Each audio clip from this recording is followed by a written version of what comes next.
The following is a presentation of the Belly Up Sports Media Network. Hi, everybody. Good evening, and welcome to another edition of the ACHA Power Play as we wrap up season number 7 of the Power Play podcast here on the Captain Lou Sports Network on YouTube. Yours truly, Lou Gamlin, here with you on this April the 5th, 2023. We, as I mentioned, we are going to wrap up the 7th season of the ACHA Power Play. We're going to do it with a couple of great guests here tonight.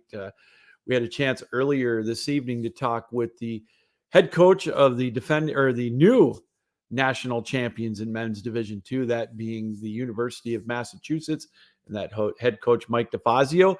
He'll join us. We'll play that for you here probably in about 5 minutes or so. So we invite you to stick around for that. And then around the bottom of the hour or so, we're going to be joined by ACHA storyteller, historian, one of the main personalities over the years of the ACHA, Rasty McGibbon. Dr. Rasty McGibbon, of course, if you look at the ACHA YouTube channel, you see all the interviews that he did with a lot of the players, the coaches, personalities that make the ACHA tick. So we always enjoy talking with Rasty. He's got some big plans coming up here. Oh boy, I want to say 3 weeks, as the World Cup of University Hockey is going to be taking place in Romania. And we're going to have a couple of teams that are represented by ACHA players heading over there, one that represents the United States and one that represents Canada. So that's going to be fun to talk about. So it's always a great conversation with Rasty. We'll talk all kinds of hockey. Maybe we'll even get his prediction if his Toronto Maple Leafs are going to do anything in the Stanley Cup playoffs. So we'll have to wait and see for that. Hey, everybody, the show is being brought to you tonight by Mahler Brothers Golf. We'll talk a little more about that later on in the podcast, but check them out as well at MahlerBros.com for all the latest and greatest in sportswear with MahlerBrothers.com. And, of course, we are powered up by Belly Up Sports, the Belly Up network of podcasts. That's check out our website, BellyUpSports.com. Check out our complete list of podcasts that we have. We've got some great people on the air that do some great shows. All the sports, baseball starting up. We got the Stanley Cup playoffs that are going to be in full effect here in a couple of weeks.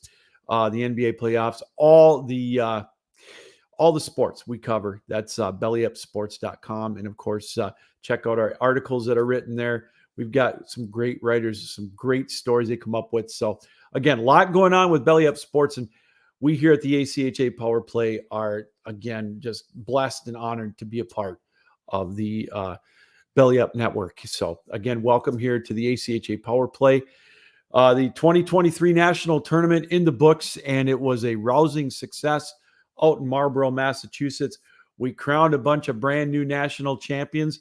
Of course, at the D1 level, we are going to have a new champion as Lindenwood made the jump to NCAA hockey. So, we had a new champion, and it came down to two powerhouses in Division I. It was Minot State, and of course, it was Adrian College, two of the top 3 teams throughout the year. Adrian may have had a little bit easier of a run to get to the finals. Minot State had some close games. Of course, they were taken to overtime by Indiana Tech.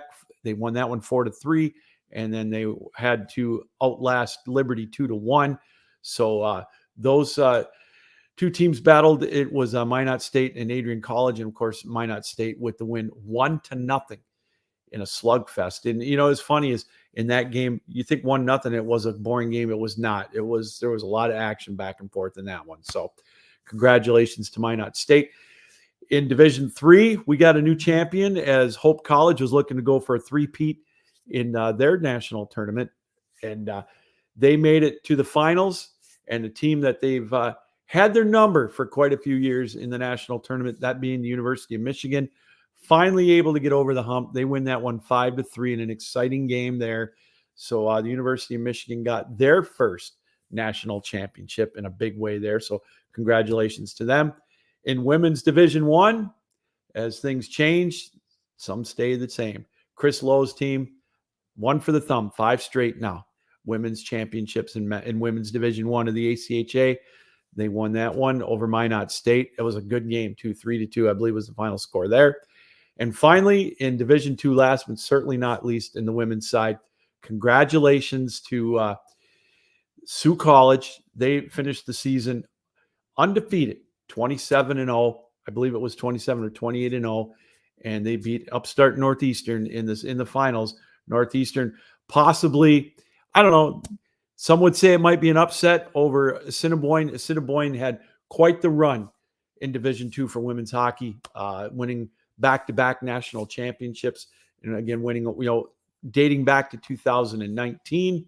So, I mean, they made their run, but Sioux College was able to, come out on top of that one, and they won that one. So they are the champions in Division II in the women's. And of course, that leaves us with the men's Division II. And that was again, another fun tournament. A lot of great games, a lot of great pool play games as in Division III. Now, how those two divisions work, you get pool play, 4 teams in each pool. They get 3 games guaranteed. Then the winners play in the semifinals. And it came down to University of Massachusetts and St. Cloud State. And then, of course, Iowa and Indiana in one of the best games as far as heart-stopping games, going to double overtime. Almost triple. I thought for sure it was going to go to triple overtime. Iowa came out on top of that one by the score of 2-1 in double overtime. And then, of course, they took on UMass, and UMass was able to come out of that one victorious with a convincing 4-0 win. And it was such a fun atmosphere with UMass being able pretty much to have right in their backyard. And the fan support there for them was incredible. And it was so much fun. And as we'll talk with head coach Mike DeFazio, we'll bring that interview here with you in about a minute or two. It was brings chills when you think about it. And it's like I told him, this is why I'm involved in this. I talked last week with the head coaches, Wyatt Wasylenchuk and Cal Stripling. And I told both of them, I said, this is why I do it. I don't have a dog in the fight, so to speak. I have no interest. I have interest, but I don't have a rooting interest in any of the teams. But to see the games played and to see the outcome and see the emotion and all the effort put in all 5 of the divisions, and to see, that final outcome, going out on the ice, getting the trophy, the fans, I mean, it brings chills and tears. I'm an old softy, I get it, but man, it's what it's all about. And seeing that crowd for UMass in that championship game against Iowa, it was such a battle of two different tales, if you will. Iowa, first time they've been to the championship game in their 50 years. They were kind of the Cinderella team, making it from the 9th seed in regionals, having to play 3 straight games, and then the 4 seed in their pool with what some would call a couple of upsets. But boy, they got stronger as the weekend went on. And then UMass coming in there just on fire and just overpowering teams in the first part of the games. And they clashed in that championship game. And boy, it was a lot of fun. So congratulations to UMass with their win. But right now, we will go to that interview that we were able to talk to head coach Mike DeFazio. But again, I want to remind you about Mahler Brothers Golf. We all want to look good on the golf course, but it often comes at the expense of feeling good. I know that's, I need all the help I can get on the golf course. So I want to feel good and I want to look good. That's why I'm going to go with Mahler Brothers Golf. Mahler Bros Golf has polos that look good and they feel good with their lightweight and stretchy material. It hugs your body. You'll feel cool and you'll look just as cool. Their polos are guaranteed to make you look sharp, but it's up to you to get that golf game better. So with springtime coming, I know here in Michigan, it's going to be in the 70s, near 80 next week. The rough weather is past us. Now we're going to get a good stretch. Time to get out there. And when you're on a hot summer day on that golf course, there's no polo you'd rather have than Mahler Bros Golf, than their signature polos. Mahler Bros Golf has a large catalog of polos with designs. If you like the loud look, or if you like me more, the conservative look, they've got the sleek looking design just for you. They also have fun t-shirts, tumblers, hats, so much more for your golfing experience. Check out MahlerBros.com. And when you do, use the promo code BELLYUP, all caps, one word, and you'll get 15% off. That's Mahler Bros Golf, MAHLERBOROS.com. That's MahlerBros.com. And again, make sure you use the promo code BELLYUP for 15% off your purchase. So, all right, let's now take a look back at an interview we conducted a little bit earlier today with the head coach of the champion UMass Minutemen, that being Mike DeFazio. Welcome back, everybody, to the ACHA Power Play here live on the Captain Lou Sports Network, powered up by Belly Up Sports. And as we wrap up the 2023 ACHA National Championships, we are pleased, as always, to be joined by the head coach of the champion of the men's Division II, University of Massachusetts Minutemen, Mike DeFazio. Mike, thanks for taking time out tonight. How are you? Pretty good. Thank you very much for having me. It's been a little while since we talked last. Yeah, a little excitement for you as you guys, as we said, won the national championship, a great run. But I want to go back to something that you said to me. I don't know if it was after the semifinal win or before the final, either one. We were talking about, how the season started. And I don't know if it was after Halloween or around Thanksgiving. You said you were ready just to tell them all to go home. And they turned it around and made one heck of a run. Talk about that, if you would, how everything came together for you guys for the run to get the automatic berth to get into the Nationals. Yeah, it was so we had a very old team. We had 12 seniors but a very young team. Mm-hmm. So we had some growing pains with some of the younger guys. It was actually the Sunday before Thanksgiving. We were at an away game, and there was an emergency goalie situation for the other team. So we were up. We only managed to win 5-4, I believe it was. And they literally threw the scorekeeper in net for 23 minutes of the game, and we won 5-4. After that game, Sunday night, 9:00 start, nobody's happy. It's Thanksgiving break, the weekend. And we were just like, you know what? Enough is enough. Like, those that want to come back on Monday after Thanksgiving, be ready to go. I was actually expecting our firstborn child Thanksgiving Day.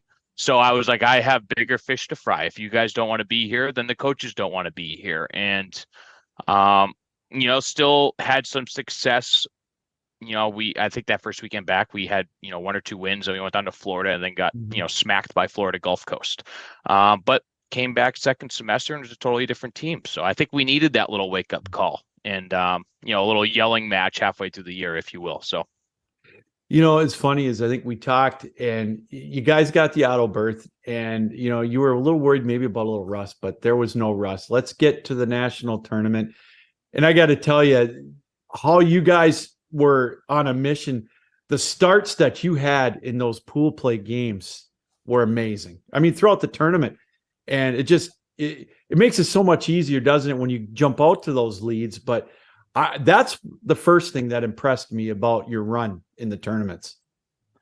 Yeah, and honestly, the starts was kind of our Achilles heel much of the season. We come out flat. It would take us some time to get going. So to see it totally flip, and we'd start out on fire at Nationals, and then we kind of simmer down and settle in and then let the other team kind of hang around. But if we could have just played the first period, all of Nationals, I think we would have outscored our opponents by a lot to maybe 1 or 2. So it was nice to see and refreshing. I think the guys were just so laser focused, came to the rink, knew exactly what they had to do.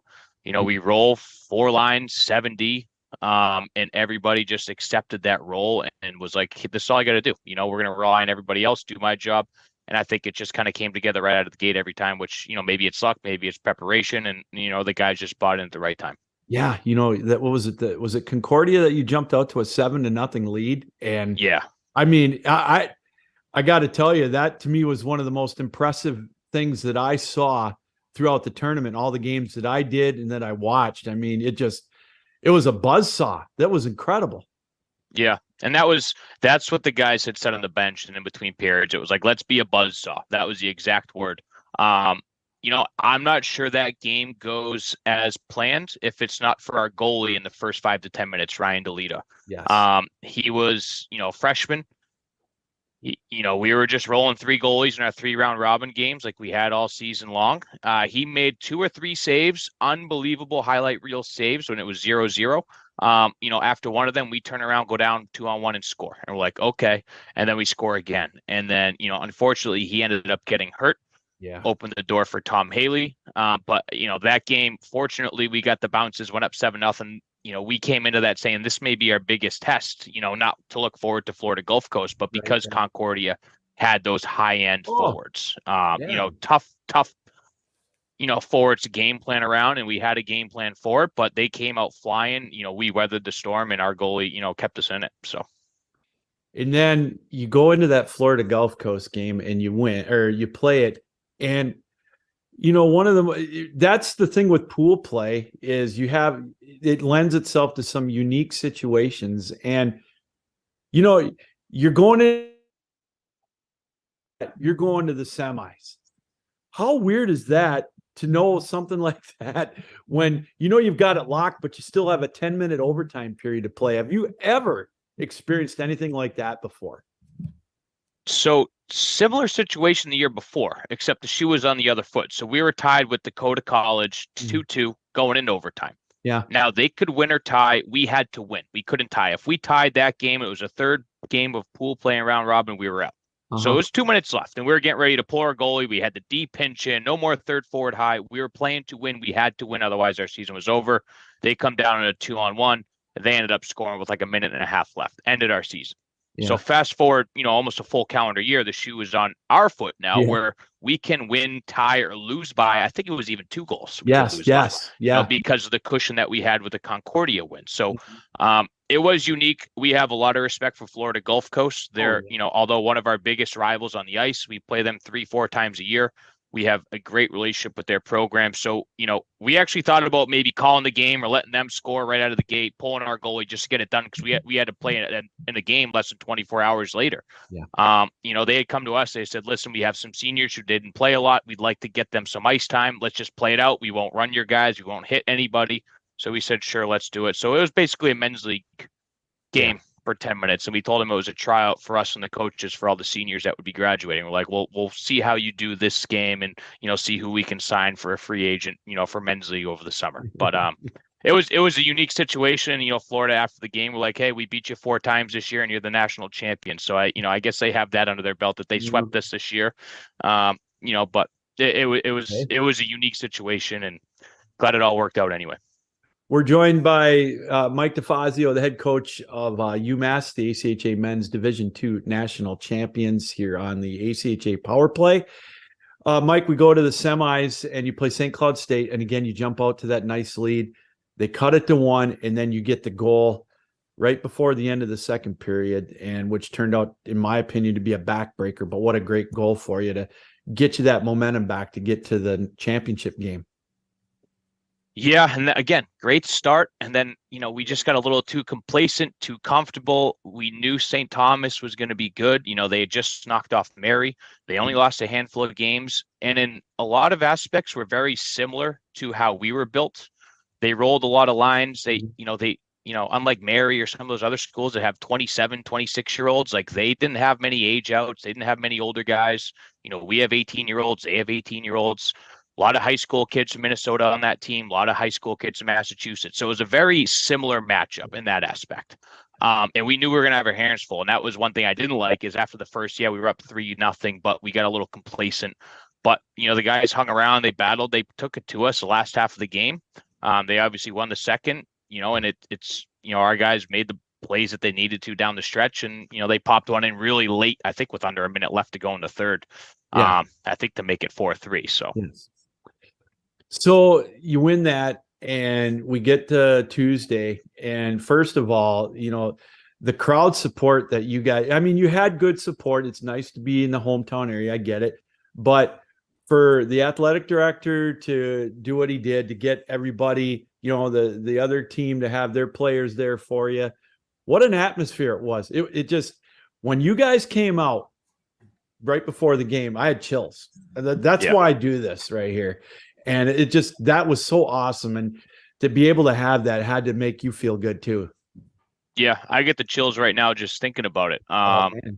I don't want to say we were, overconfident, but we knew going into that game, if we played our game or even a good chunk of our game, we were going to be okay. Iowa, a lot of respect for them. They're super young. I think they had like 14 freshmen. Yeah. Super young. They'll be back. We just knew, like, we got to that point. It felt like it was our year. It felt different. All the people, all the text messages that I got leading up to that day, like, hey, I called out of work. Hey, I'm coming in. I had people that started the team in 2004 that were emailing me and calling me like, hey, I'm bringing my kids down. And I'm like, this is going to be incredible. Like, there's no way we're going to go out and lay an egg. No. The way we had been playing. So it was just us keeping them focused, not getting too far ahead of ourselves. But yeah, it was an incredible experience. Well, you were focused. All right. Let's take a listen to the opening goal right out of the chute.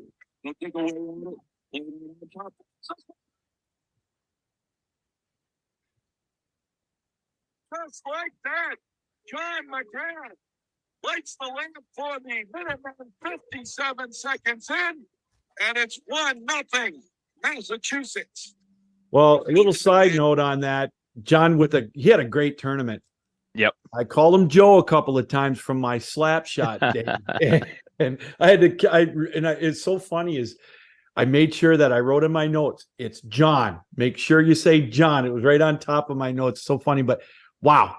You guys came out, like you said, guns a-blazing. You made that you got that first goal, and then you got the power play goal, I believe, to make it 2-0. And yeah, you guys, you were looking like a machine, a well-oiled machine there in that first period. Yep. And it was just something that the guys had come out ready to go every game, every period. And, part of Jack is part of that reason. John McGrath, we call him Jack. Okay. And, to see him, he's a Marine. He's in the ROTC. As soon as he graduates, he'll be shipping off to wherever as an officer. And to see him be able to score in the championship game in front of his whole family, and his brother, I think a couple days before, just won the Massachusetts High School State Championship. Wow. With Pope Francis out of Springfield, Mass. So a couple of Western Mass teams with the McGrath brothers, some championships. So it was just everything, like the whole story, even that alone, that little nugget too, it was just cool to see and, to have him do it. And he played forward for us his first 3 years here at UMass. So then with a lot of our defensemen graduating last year, we moved him and, Chris Roy back to defenseman, and both, had turned out as excellent D for us this year. Well, it obviously worked. And then you were up 3-0. And then in the third period, we talked about the crowd. Let's take a listen to the, kind of the icing on the cake for you guys. Time definitely not on their side. Here's a shot.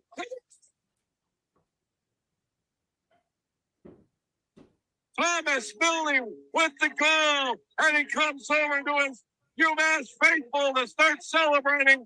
Time of the goal, 14 minutes and 39 seconds. It's 4-0 UMass.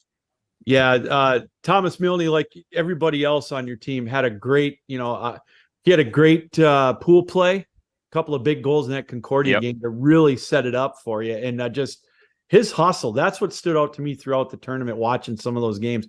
And no quit. And he gets the fourth goal. And to me, I think that's poetic. Yep. Yeah, him and Scott Chirac, I think we're 1 and 2 on our team in points all year long. Most of the year they were on the same line. We split them up heading into playoffs, and they both continue to produce. They each can drive a line. But those top two lines, actually all four lines. I mean, honestly, our fourth line carried us even in the first couple of games with some huge goals. JD Anderson came up big, but it was great to see Milne, who, transferred in from an NCAA program, great kid. Absolutely fell in love with this place. We enjoy having him, obviously. So it so cool to see. And that whole front row of that fan section where basically all the guys had graduated last year. So he skated right over to them, and it was just, there's a couple of pictures that you see on Twitter and social media and him jumping into the fans. It's just incredible. I'll never forget it. I'm sure he'll never forget it. It was cool to see. So now you're the champs, and I want to get one more in. Scott Chirac, he was on the team in 2019, I believe. So I think he was a freshman, if I'm not mistaken. Yep. That had to be so sweet for him to get to hoist that trophy after the game. Yeah. So Scott has been around. He helped kind of put us on the map. This is his 6th year here. But he also came in at 120 pounds at 18 years old, right out of high school. In his first year as a freshman, made an impact, helped get us to Columbus at nationals. Yeah. Fast forward to last year, he's at a 6-year program. He might even have his PhD by now. Who knows? But he was actually teaching a lot of our current players as a grad assistant. Wow. So last year we were in St. Louis. We were at the hospital treating him for dehydration. And I said, are you going to play next year? Heartbreaking loss. And he goes, yes, if you'll be back to coach next year, I want to come back to play. It's my last year. We're going to win a national championship. And almost to the day later, we ended up, doing it, and as scripted, as planned. Who would have thought, with the guys that we lost last year, we were a little like, this is going to be an uphill battle this year. But, Scott specifically, it was cool to share that experience because, like I said, he helped kind of get us on the map, his freshman year, and has been around, and really turned us into a legitimate program. And to see him go on top at home, you can't write a better storybook ending for him either. So now, we just talked before we came on with the interview, it hasn't, it's sunk in, but you still like to look back on it. When have you started already preparing for next year? When does the laser focus start for you for the 2023-24 season? That Wednesday, I think I had about 20 emails from players, recruits that we had been in contact with that either said, hey, I'm coming, congrats, or hey, I'd love to chat about coming, love to hear more about your program, I'm very interested. So the next day, I didn't even have time to breathe until I had all these people coming out of the woodwork, either saying they're committed, they're coming, or hey, I'd like to come, I'm interested. And we've had some very high-end skill guys that have reached out as of late. So I'm still trying to plan and, order the rings and plan the end of year banquet and, figure out the apparel we're going to get all the guys for national championships. But it's already started going into effect and planning for next year because we have a big class that we're going to graduate, but we have a, big team and we'll just fill guys right in. So it's already started. What a tough problem to have, trying to get the rings and the apparel. That's a nice problem, Now we got to come up with money for it. That's the other problem is now raising money for all that stuff. But we'll figure that out. Well, Mike, what are you going to do for pleasure time here in the summer to get maybe take a break from it to recharge? Spend time with the little guy. We had a baby boy early December. So he just turned 4 months. Just going to spend time with him. We're actually going down to Florida in a week with him. We're bringing him with us. So just spend some time with him, enjoy the time off, and try to keep the hockey planning during my day-to-day work job. So, there you go. Just spending more time with the family. So that's great. Well, Mike, I appreciate you taking time out tonight to be with us, and congratulations again. Enjoy, and look forward to talking to you in the fall when instead of the hunter, you're going to be the hunted. So congratulations. Look forward to talking with you in the fall, and thanks again for coming on. Awesome. Thank you very much for having me. I appreciate it. We'll talk soon. All right. That, of course, is Mike DeFazio, the head coach of UMass, and taking time out of his schedule. Congratulations to him, too, with the birth of his baby boy back around Thanksgiving. And what a way to end the hockey season, first starting with that and then culminating that with a huge win over Iowa to win the national championship, their first one. So we want to thank Mike again for coming on. And now, while we are rolling here on the ACHA Power Play on the Captain Lou Sports Network, powered up by Belly Up Sports, let's bring in our next guest. I think he's about ready to go, as we're going to bring in our very own ACHA, one of our personalities there, storyteller, whatever you want to call him, the ambassador, Dr. Rasty McGibbon. Rasty, how are you? Welcome to the show. Oh, Lou, thanks so much for having me on. I'm doing fantastic. Pleasure to be here. Yeah, great. Well, before we get talking about Romania, let's take a look back at the national tournament. First time every tournament was in one facility. It was a very nice barn with 10 rinks, I believe it was. We used 8 of them, but another great year with a great national tournament. Yeah, the feedback that I got, and I was telling someone that I think the mezzanine level there in Marlborough was about as big as 2 or 3 Walmarts, and we were kind of parked right on the right on the corner there. Yeah. And so got to speak to a lot of people and meet a lot of nice people and families that were there, with their student athletes, children. And I think people really enjoyed, the luxury of having it all under one roof. Yeah. I think St. Louis was also good. I think in terms, what probably the only, I don't know if I'd say criticism, but I think, wishful thoughts that I heard was, some of the seating for fans in some of the rinks probably was not as ideal as what had been in St. Louis. But, in St. Louis, some of the pool play was off site. So right. What, was not as advantageous in that aspect. One of the things that you were able to do is, all those great interviews that you had during the tournament, after games, talking with players, with coaches, and, the personalities, the people that make the ACHA tick. And, a lot of great interviews through there. And, that's got to be a lot of fun for you. Yes, it is a lot of fun. And I think you're being incredibly kind. It's kind of an interesting story how it evolved into doing what I'm doing. Historically, since 2005, I've really kind of been a Division II guy. Yeah. And, I think our paths maybe first crossed in Columbus. Yes. When we had some Division II and some Division III action under the same roof. And you and I got kind of, I think you'd worked historically maybe with my brother. And then you and I crossed paths, and we were able to do some games together and kind of start, our relationship there. Yeah. And, when I had talked to the powers that be in the ACHA, and, I knew that last year we were transitioning to hockey TV. The reality is, and I'm willing to go and do whatever. I mean, I enjoy being involved. I think having done it since 2005, I've established a lot of relationships. So it's kind of like a once a year family reunion, and I get to see people that, I haven't seen in a year. And I think of some of the commissioners that, I see once a year, and it really is, it's like a reunion.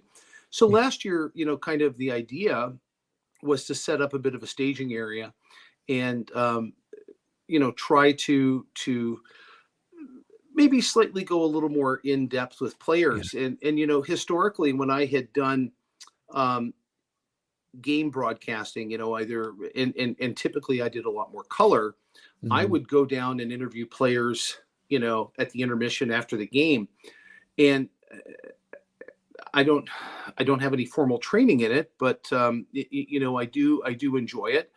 And so, that kind of kicked off last year. And I think there were some technological challenges that, in conversations over the last summer and into the winter and up until national time, we had really tried to address to make the technological aspect of what we were doing at nationals just a better product and a better experience for the student athletes and especially for the family members that were often, who knows where, unable to to make it to Marlboro. Right.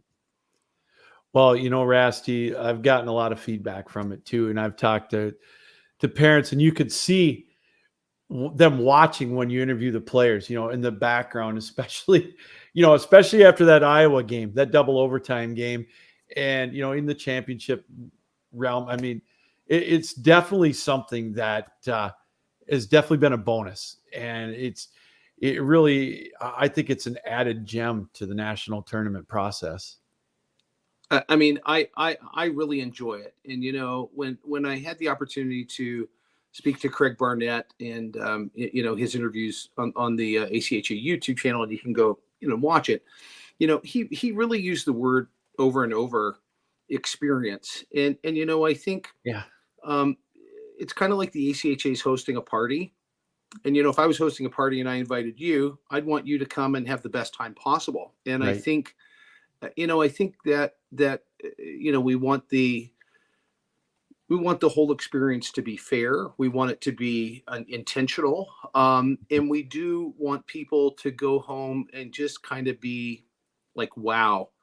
And you know, if I can be a super small sliver in the pie that makes that happen, then you know, I go home a happy person, because you know, I feel like I've given a small contribution in you know, in making the experience for all these guys, you know, in a national tournament, you know, something special to remember, you know, for a lifetime. You know, Rasty, you mentioned experience and something that they'll remember. It seems like each year, maybe, I don't know, it just seems like every year the games get better, the drama is better. I don't know. Maybe it's because everybody was there this year and had a piece of it. You know, UMass having the opportunity to play their championship game right in their backyard, like Lindenwood did the year before. But I don't know, maybe the ambiance is a little better because the rink wasn't as big. But you know, it just seems like every year the experience grows.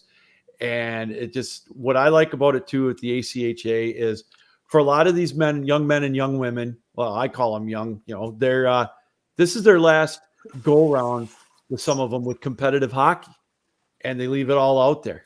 And you don't see a lot, you know, these kids don't go to the NHL or whatever, you know, so this is it for them. And the drama is really what gives me chills and tears at the same time. And that's why I do it anyways.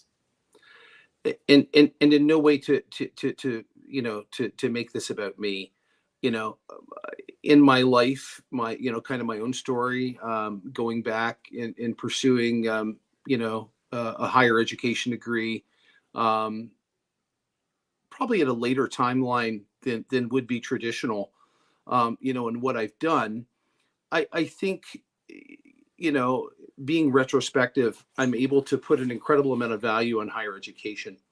Mm-hmm. And I think one of the themes that I really kind of, you know, was able to identify and to, when I say exploit, you know, have conversations about, were people who came to the ACHA really as the drawing card. You know, it's almost like the old joke, you know, what is it? You know, I went to a fight and a hockey game broke out. Right. So it's kind of like, I went to play hockey and I got a college degree. And you know, if that is the 1-2 punch that got him there, yeah, you know, it's great. And you know, please don't think I'm so pompous to think that, hey, you know, a college degree is the end all be all of life. You know, and I think you'd have a hard time making a case that it really hurts, you know. And so if you're able to do several of the things you really like in life, which is, you know, to hang out with peers, to play hockey, it's a win-win scenario.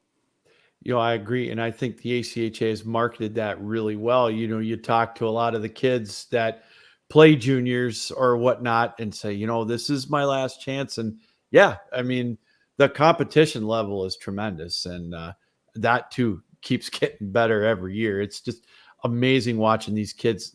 Just in the 10 years that I've been involved, it's gotten quicker and the kids have gotten bigger. I mean, I see some of these kids 6'7", 6'8" on skates, and it's just, wow. I can't even fathom that. I mean, you know, the speed of the game, even since I think 2005, when I first got involved, has changed dramatically. You know, the one thing about what I do now, I probably don't get to watch, because I'm not broadcasting the color or the play-by-play as much hockey as I did historically. But, you know, one thing that you spoke about earlier, and, you know, some of the Cinderella stories of this national tournament, you know, and the hard thing is, you know, I mean, you get to know these people, and, you know, I can think about, I'll give you an example, Assiniboine. Mm-hmm. And, you know, I know their coach. I know their general manager. I had the opportunity to meet the president of their school that came all the way down from Manitoba. Wow. You know, and they for a community college in, you know, Manitoba, they take this so seriously. And, you know, to see the hurt in their eyes when they're unable to take the cup with them back to Manitoba, it's hard. You know, I mean, I've you know, I played basketball at the, you know, provincial championship medal, and we didn't win. And so, I know what it's like to not go home with your goal. But, it is cool to see the thrill of victory spread around, and it's contagious, and now Women's Division II is in Sault Ste. Marie, Ontario. And, you just had the coach from UMass on, and UMass has won their first one. And even though Iowa didn't win the national championship, to go from a ninth seed, to make it to nationals and make it to the, I don't think you can really ever begin to even imagine or interpret or look downstream and see what it's going to do for a program. And you know what? That's what I like. That's what I really like. I like these stories, like Liberty for the first year in men's made it to the semis, and I know that's not the ending they wanted, but it's further than they've ever been. And so that kind of stuff I really like. And then being able to talk to the players and the coaches and hear the stories. And I really enjoy that. And like we said, you do a great job with it as well. We're talking with Dr. Rasty McGibbon. He works with the ACHA, doing some great interviews with them. He's been a personality with them. My gosh, almost 20 years. It's been a great ride for you. And I don't mean to make you feel old, but now you get to turn your attention to another just absolutely thrilling opportunity. I believe it's in 3 weeks, if I'm not mistaken. You get to go to Romania for the let's see if I get this right, World University. The World Cup of University Hockey. World Cup of University Hockey. Yeah. Over in Romania. And the ACHA is thrilled and blessed to be a part of that. We're going to send 2 teams over. Yeah. So timeline actually a bit more proximal than what you said. I am going to be leaving my home on this Sunday, on Easter Sunday, wow. Okay. And joining the teams there at the National Training Facility at Albany. And then we're going to get a couple days of practice in. And then Team USA is going to be departing for New York City. And if I'm not mistaken, I think their flight is through Munich, Germany. And then right after they leave Albany or heading down, Team Canada is getting a practice there at the National Facility in Albany. And then I will be going with them only because I want to be there from a medical perspective and cover practice. And we will be flying out of JFK, and I think we fly through Warsaw. Okay.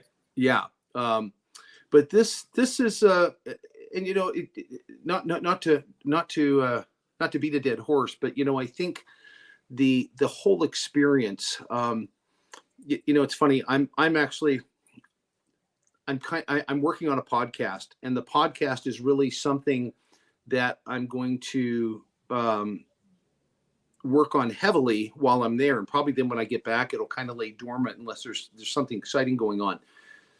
And my purpose is really to allow the student athletes to kind of verbalize their experience, not, and the hockey part's great, but also, I know, and I've talked to a couple of the players this week, just in some preliminary medical stuff. And several of them have said, "Hey, we're really excited because we've never been to Europe before." So it's potentially, I think the perspective that you come back with is life-changing. And, you've been on these trips before with the kids or with the young men overseas, and they're not only going to play hockey, they get to experience the lifestyle and the culture. And those are experiences, right? That, like you said, some of these kids have never been to Europe. That's all part of it too. You're absolutely right. So I had the incredible opportunity to travel as a team physician in 2018 to Russia, into actually, believe it or not, in Siberia. Wow. And then I went to another part of Siberia that was further west, closer to Moscow, again in 2019, a totally different town. And, it's funny, I was feeling a little bit nostalgic last night. And so I started looking through all the pictures in my phone, and I realized that from one of the years, I don't remember which one, I didn't have a team photo. And so I started looking through the Facebook profiles of the players that I was friends with. Okay. And 2 of the players still have a picture from that trip as their main Facebook profile picture. I think, and you know, it really, it kind of gave me goosebumps when I'm looking at it last night. I'm saying, you know what, that experience, and again, experience left such an impression on them. Okay. And these are, you know, these are guys that you may have played against, and, you know, in some opportunities, there may be a guy or 2 off your team, but that whole experience meant so much that, you know, I mean, sure, it's a Facebook profile. It's not, you know, it's not like you've got it engraved on your tombstone or something, right? But it meant so much that was their profile picture. And so it was a really cool thing to see last night. So now they're going to be playing, it's going to be like against, how many teams are going to be over there? Do you know? Yeah. So they're going to be 8 teams in total. And it kind of is reminiscent of men's D2, D3 and women's 2 pool play. All right. And I'd have to Google, but I can tell you that there are 2 pools, and I'll tell you the 8 teams. So you have the ACHA teams, the states in Canada. You have the host team of Romania, Hungary, Poland, Sweden, Czechoslovakia, Slovakia. And I think that's it. Is that 8? Yeah, I think so. Yeah. And so one of the cool things, and I don't want to make any predictions. The 2 ACHA teams are in opposing pools. Oh, great. So it could set up to be something incredible. Wouldn't that be fun, eh? To It get would that be incredible. opportunity? Be incredible. And that's the nice thing is they'll get, 3 games at least to play. And I think they're actually guaranteed 5, believe it or not. 5. Wow. Okay. Yeah. And I've not, I can kind of bring it up as we're talking that's here. okay. I got it saved. And I don't know, kind of, you know, like if you were whoever's last place in the pool, I don't know after the first 3 games, you know, I'm assuming they've got kind of some games that would help to. Okay. Yeah. Like you know, whatever. kind of for rankings, I would anticipate.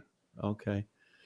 Yeah, it's going to be a fun trip, and you know, what I'm interested in keeping an eye on is the level of play over there. It's always nice to compare, you know, how we at the ACHA do with some of the other levels of play now overseas. It's going to be fun to see how we stack up against them. Yeah, I totally agree. You know, and I think, you know, I had the opportunity of interviewing some of the founding guys for the 30th anniversary of the ACHA, and that was a real honor. That you know that Craig Barnett asked me to host that, and in conversations with some of the guys that have been around and have been over, there was always the question of, I guess the most diplomatic way to say it is, were Russia's apples the same as our apples? Meaning, were these really university players that were playing our university players, right? Right. I mean, yeah, so, you know, I think that was, you know, something in passing that we had talked about when we were in Russia. Yeah. But, you know, there were multiple Russia teams there, you know, from different parts of the country, which was awesome. And, you know, even when I think about it now, standing on the blue line and hearing the Star Spangled Banner play after you've beaten the Russians in Russia, I will remember for the rest of my life. I mean, you know, yeah, it's just incredible. You know, I was born in Canada. I'm a U.S. citizen now. The U.S. has treated me incredible. If I had to go to war, I would go to war for the United States. Hope it never happens, but, you know, right, if I did. right on. So standing on that blue line and hearing the Star Spangled Banner and seeing those kids with their arms around each other, I mean, it's a special moment. Wow, boy, I can't wait to hear the stories that you have from going over there again. And, you know, I'm going to do my best maybe this fall to get some of the kids on that have been over there after, you know, when they get back to school coming up in the fall. Rasty, before I let you go tonight, I'd be remiss without asking, are your Maple Leafs going to get out of the first round this year? I wish I had the answer for you. I wish I had the answer for you. And you know what? I work at a hospital that's about an hour from my home. So there are, I've kind of assembled a list of podcasts that I use, for keeping me entertained while I drive, because it gets a little monotonous. Sure. And, one of the questions that has come up is, if you're in management for the Toronto Maple Leafs, how do you even measure success? Is success getting out of the first round? Can you win the first round, get swept in the second round, and it's a successful season? I would love to tell you yes, and then I see that, they get beaten by Detroit, and I would love to be optimistic, but in my heart of hearts, I'm a realist. So I hope they get out of the first round. I think, as it's set up now, they're supposed to play Tampa. Is that right? No, it's yeah. I mean, the way it's set up, it's so crazy. Is it seems like they're always doomed to play the Lightning in the first round. It's almost like they get punished for not winning the division. Yeah, here's the reality. If the Stanley Cup is ever to travel up Yonge Street in a convertible, okay, which means the Leafs would have won the cup. Yep. They are going to have to play and beat really good teams, whether it's the first round or the fourth round, or it's the final. Right. You know what I mean? Yeah. So you know what? I mean, they might as well get tested early. That's that's kind of the way I look at it. And I won't make fun of you, because I know what it's like to have a heartbreak. I promise. But let's make a deal. If they win it, I'll drive up to Toronto and I'll come find you for the parade. Like I don't know who I'm going to get to take my shifts at the hospital, but I am going to pack my wife and son in a car and drive to Toronto, because I mean, it's funny. I turned 50 years old while we're in Romania, right? Oh, wow. And there is a chance that I will never see it in the next 50 years. I mean, the only two things in life that are given are death and taxes. So right. if that Stanley Cup goes up Yonge Street, I'm going to do my darndest to go back and, at least for my son, allow him to have the experience. But yeah, it would be cool. But I'm not holding my breath, Lou. Wow. Well, Rasty, this has been fun. I really appreciate you coming on tonight, talking about all the great things that are going on with the ACHA. This is every year for me, it gets a lot more fun. And I like the point you made earlier about the national tournament, about it being a reunion, getting to see the folks. Unfortunately, it's only once a year, but the nice thing with stuff like this, with you can chat more often, but not in person. But it's always great. Like I said, it's more fun every year with the ACHA, and I'm like you, blessed to be a very small part of it, and I treasure it. Oh, I treasure it too. And Lou, I thank you for the opportunity to come on. I'm just going to thank a couple people, if you don't mind, before I go. I'm going to thank longtime friend Paul Hebert, president of the ACHA, that has allowed me to stay involved for so long, for Craig Barnett. Yes. And for Director of Hockey Operations, Dave Kurtz. These guys, allow me to be involved, and they know it's something that I love and care about very much. And, it's really, it's something I enjoy doing. So being able to, I was talking about being able to go to school and combine hockey. For me, being able to go to another country with a bunch of guys, it's like a reunion, and practice medicine and be involved with hockey is really a fantastic thing. And I should thank my wife, Amanda, very much for holding down the fort while I gallivant off to points unknown. You know what I mean? Oh, that's another thing that we have in common, Rasty, is, my wife deserves a lot of credit for giving me the opportunity to be able to do things like this. She calls herself a sports widow from August 28th, when football season starts here in high school in Michigan, until about April 1st after the ACHA season's over. And now the summer's hers, but she's a saint for that. And I'm right there with you. Yeah. No, there's it's very, it's fantastic of my wife to support me in doing this, and my times to Russia too. Well, Rasty, safe travels over there. Have a lot of fun. Bring back a lot of stories.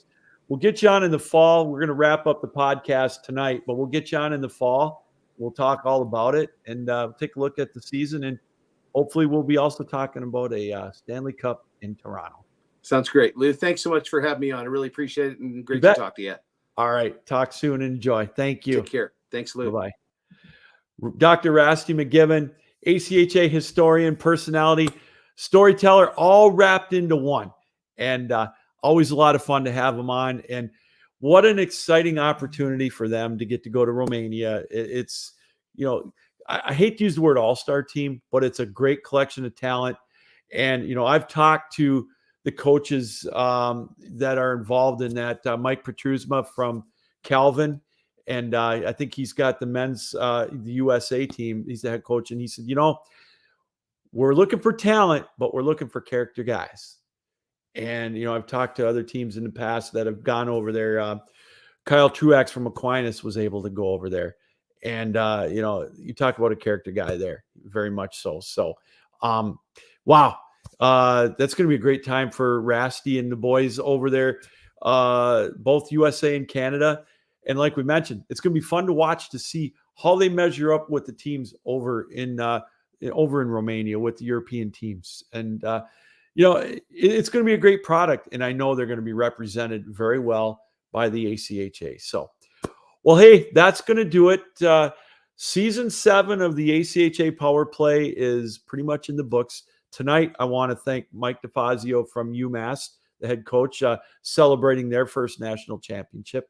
And, of course, I want to thank Dr. Rasty McGibbon for coming on. Always great catching up with him. As he mentioned, it's always great to get to the national tournament and see the guys and see the gals, everybody involved. And first and foremost, though, as we wrap up the season, it's always great to see the fans, see the parents, see the players, see the coaches. That's what this is all about, and you guys and gals that watch the show throughout the year, give me the positive feedback. I mean, it really, truly is just a labor of love, and it makes it all worthwhile. And I'm looking forward to season 8 coming up in September. We'll start when the season starts back up on the ice. September 20th, I believe, is a Wednesday. And that's going to kick off episode 1 of season 8. So again, really looking forward to that. We'll be back on the Captain Lou Sports Network on YouTube next week with another Captain Lou extravaganza. We talked about the Stanley Cup playoffs a little bit. We're going to talk a little bit about that coming up on the show. That's going to be our main focus next Wednesday, 7:00 here on the Captain Lou Sports Network on YouTube. So we invite you for that. But until then, one more time, thanks to everybody that has come on throughout the year on the ACHA Power Play. Great catching up with all the coaches, all the new coaches that I've had a chance to meet throughout the year, the players and the administrators again. As Rasty mentioned, special thank you to Craig Barnett for letting me be just a sliver of the ACHA national broadcast and the broadcast of this show throughout the year, letting me use their name and everything.